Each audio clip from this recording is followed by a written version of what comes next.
สบายดีทักทายสบายดีเด้อมื้อนี้เนยมึงเอาไม้มานำบ่มันอยู่ใส่อันนี้เดี๋ยวมาบ่เดี๋ยวมันทักทายสบายดีเนาะพี่ๆเนาะมื้อนี้ก็พากันมาเลาะเบิ่งสวนยางเนาะพี่ๆอ๋อต้นนี่เด้อตาเนาะอยากได้ซ้ำนี่บ่ได้นี่เนาะทุกคนเนาะต้นนี่มันก็ใหญ่เนาะทุกคนเนาะก็อะไรอยากขีดใหญ่หลายแล้วต้นนี่ใหญ่กว่าหมูเลยมาเลาะเบิ่งสวนยางเนาะทุกคนมื้อนี้ก็หลังจากที่ว่าฝนตกหลายๆเทื่อเนาะฝนตกหลายๆเทื่อก็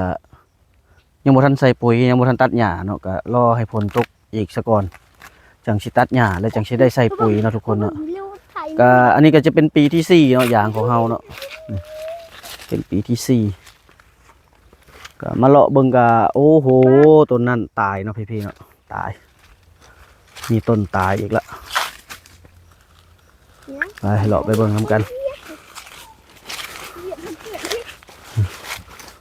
ต้นบ่พอตายก็บ่ตายต้นบ่พอตายก็ตายเนาะทุกคน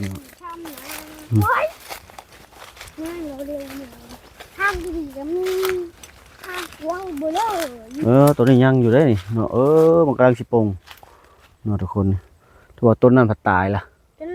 มันได้หาตายยืนตายอยู่เห็นเนาะมันตุยล่ะตุยเลยทั้งเทิงนี่ก็อยากสีหกเนี่ยเนาะเพื่อนๆเนาะเพราะว่าพี่กายเขาฉีดหญ้าบ่ได้เขาฉีดได้แต่ครึ่งเดียวพี่กายปีนี้ฉีดเอาขันคักๆกันปีนั่นก็ถือว่าสิใส่ปุ๋ยอีกเนาะทุกคนเนาะใส่ปุ๋ยคือเก่าแหละแต่ว่าสิใส่หลายเติมเห็นมันทุกคนนะต้นตายก็สิมีประมาณ4หรือ50เบี้ยเนาะกับตัวน้อยตัวนี้ยังไงกระพังเบิ้งบางเถื่อก็สิเอามาแซมบางเถื่อก็สิบ่แซมแต่ว่าสิแซมไว้แหละแซมไว้เอาทุกคนจะลงมาก่อนแค่มันก็จะเป็นปีที่4แล้วได้เนี่ยเดือนเนาะปีที่4แล้วก็กันถ้าว่ามันใหญ่มันอึบใส่กันเบิดก็มันจะเห็นให้หญ้าของมันนี่ก็บ่ขึ้นปานใดเนาะแค่นั้นใบมันปุ่งซอดเข้าหาเดียวเลยแสงบ่หลายนะหญ้าของมันก็คือหญ้าก็คือสิบ่ปุ่งไวปานนี้เพราะว่าปีนี้ใส่ปุ๋ยปีนี้เดือน6นี่มันฮอด4 ปีแล้วเด้นี่ได้เนาะเพื่อนๆเนาะถั่วยางเป็นยาง4 ปีแล้วก็มันก็จะมีตัวน้อยเนี่ยตัวน้อยก็น้อยตัวน้อยไปยังมันจังน้อยก็ยังว่ามันตายแล้วเฮาแซมมาแล้วนะเพื่อนๆเนาะแค่ตัวเฮาบ่แซมก็ให้มันจะใหญ่ประมาณนี้ซ้ำเดียวกันเลยเฮาใส่ปุ๋ยคาดว่าปีนี้จะเอามาใส่จัก4 เป่าหรือ6 เป่าพุ่นละ4 เป่า5 เป่าพุ่นละใส่ได้หลายเลยปีตัดแล้วสิหว่านใส่เลยปีนี้ตัวมันน้อยก็สิใส่ต้นคุมมันตัวมันใหญ่ก็สิหว่านใช่เลยทุกคนมาเลาะบนทำเลซะก่อนมันตกอีกให้รอให้ฝนตกอีกข้าวหนึ่งก่อนอีกบาทหนึ่งก่อนย่ามันเป็นเขาว่าอย่างเดือน8 2 หนบ่ย่ามันแดด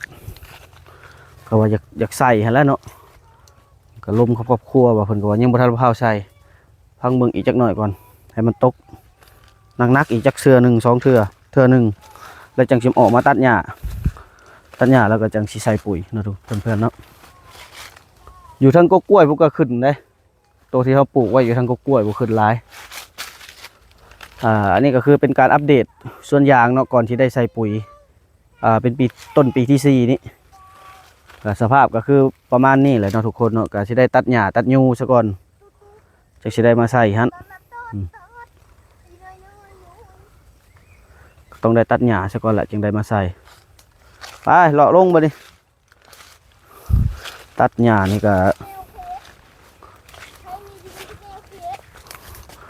2 มื้อ 3 มื้อ 4 มื้อพอแล้วเนาะมันบ่แม่นว่ามันสิแล้วไวปานใดเด้อคันจักหน่วยเดียวนี่บ่ธรรมดาในการตัดหญ้านี่ก็ดีถ้าว่าจักหน่วยเดียวได้คันจัก2 หน่วยนี่ใครแน่คนสิว่าสิจ้างก็จักเข้าไปหาเงินหาคำบ่ล่ะก็คือสิได้เฮ็ดเองนั่นแหละปีนี้ก็เลย ฮ็ดเองคือเก่าคอยตัดคอยหญ้าไปนี่แหละคอยตัดคอยทูไป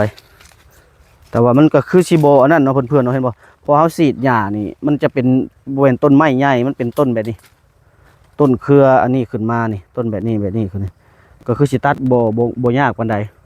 เพราะว่าตอใหญ่มันบ่มีปานใดนะ เล็กขนาดนี้จะใช้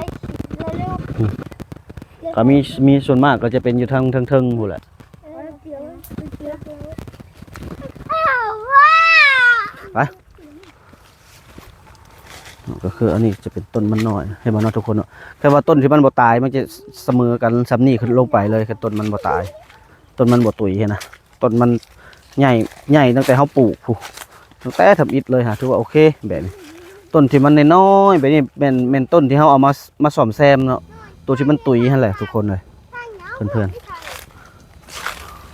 ๆคือชุดนี้ถือว่าโอเคเลยคันนี้ครับ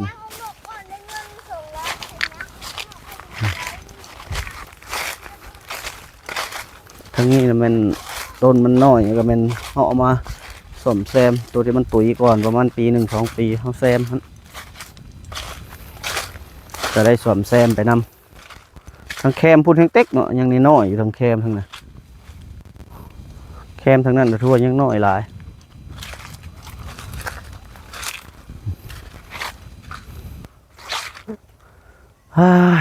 ยังจะได้บุกอีกเท่านึงอีกตัดหญ้า